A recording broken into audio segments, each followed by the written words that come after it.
Hola y bueno, es un gran placer arrancar hoy con esta inmersión profunda. Vamos a analizar un texto de estudio bíblico que se centra en algo súper interesante. O sea, cómo se percibe la fe sincera realmente. Eso es.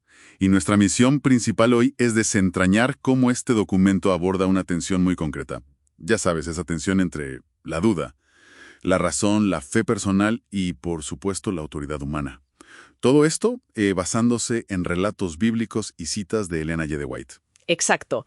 Y para empezar directamente con el contenido, hay una premisa clave en el texto que me parece fascinante. Afirmar con vehemencia que se cree no equivale necesariamente a tener una fe sólida. Claro, muchas veces es justo la tapadera perfecta, ¿verdad? Totalmente. Es como, imagínate el arco de seguridad de un aeropuerto. No importa si vas gritando por la terminal que tu equipaje está vacío y que no llevas nada. La máquina no miente. Tal cual.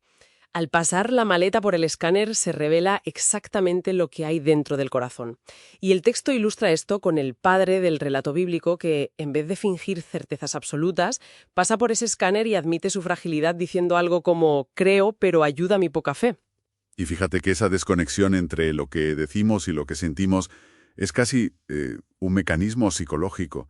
Ante lo divino, la mente humana intenta compensar su propia inseguridad subiendo el volumen de sus afirmaciones verbales. Ya como para compensarse a uno mismo de que no hay dudas. Exacto. Pero admitir la duda, como hace ese padre, no descalifica la fe en absoluto. Al revés, demuestra que el intelecto siga encendido. El documento asume que las inseguridades son simplemente el estado natural de la mente frente a lo desconocido. Claro, el corazón humano es un nido de inseguridades. Y por eso es vital explorar cómo el texto propone gestionar esas dudas, sin apagar el cerebro. Y aquí entra una metáfora agrícola del texto que me encanta. Ah, sí, la metáfora de las plantas venenosas. Esa misma. El texto describe la incredulidad como malas hierbas. Si las abonas rumiando pensamientos o palabras negativas constantemente, pues crecen. Y te drenan la energía cognitiva. Drenan esa energía que de otro modo podrías usar para buscar respuestas racionales. Exacto. Pero aquí lanzo una pregunta incisiva, para darle una vuelta. ¿No resulta un poco paradójico? O sea, el texto exige una fe racional, pensar por uno mismo, pero al mismo tiempo nos pide rendirnos ante misterios divinos que son incomprensibles. Bueno, a ver, no es una rendición ciega, es más bien una demarcación de límites. El documento no promueve la evasión mental ni el suicidio intelectual. Claro, no te pide que dejes de pensar. Para nada. Invita a un diálogo muy sincero. Piensa en figuras históricas que menciona el texto, como Abraham, Moisés o Job. Ellos no se cruzaron de brazos. No, desde luego. Argumentaron y usaron la lógica hasta chocar de frente con su propio límite cognitivo. Se trata de buscar un equilibrio. O sea, usas la razón al máximo para explorar lo divino, y solo cuando la lógica humana no da más de sí, se acepta el misterio con humildad. Ya, porque nuestra propia lógica tiene un techo evidente, pero el problema es que cuando chocamos con ese techo, la tentación más obvia es agarrarnos a la autoridad de alguien que parece saber más.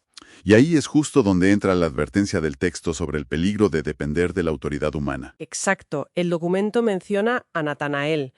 Madre mía, es que si Natanael hubiera externalizado su razonamiento, dejándolo en manos de los líderes religiosos de su época, habría rechazado a Jesús sin pestañear. Porque delegar el pensamiento es, literalmente, el camino más rápido hacia la ceguera espiritual e intelectual. Es un paralelismo brutal con nuestra era moderna. Hoy en día, en plena era de los influencers y creadores de contenido, subcontratar nuestra opinión es casi el deporte nacional. Totalmente. Por eso, el consejo que recibe Natanael de Felipe, ese simple ven y ve por ti mismo, es increíblemente actual.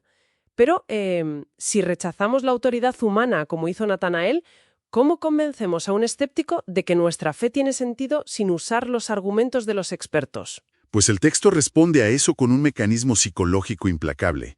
Sugiere que el argumento supremo frente al escepticismo no es una lógica dialéctica perfecta. Ah, no. ¿Y qué es entonces? Una vida de amor desinteresado.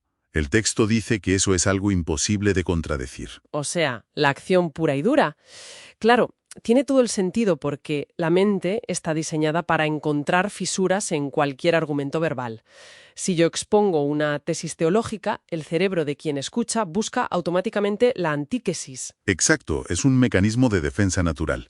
Pero frente a un acto genuino y continuo de bondad que no busca nada a cambio, el escepticismo sufre un cortocircuito. Se queda sin palabras. Se queda sin herramientas de defensa. La acción desinteresada es sencillamente imposible de contradecir intelectualmente. ¡Qué maravilla!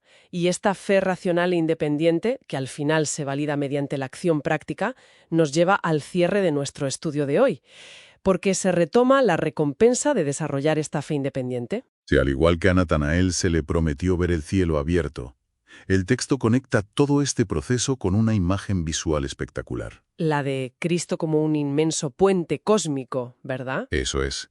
Un puente por donde los ángeles ascienden con las oraciones de los que están angustiados y descienden trayendo esperanza, valor y vida a la humanidad.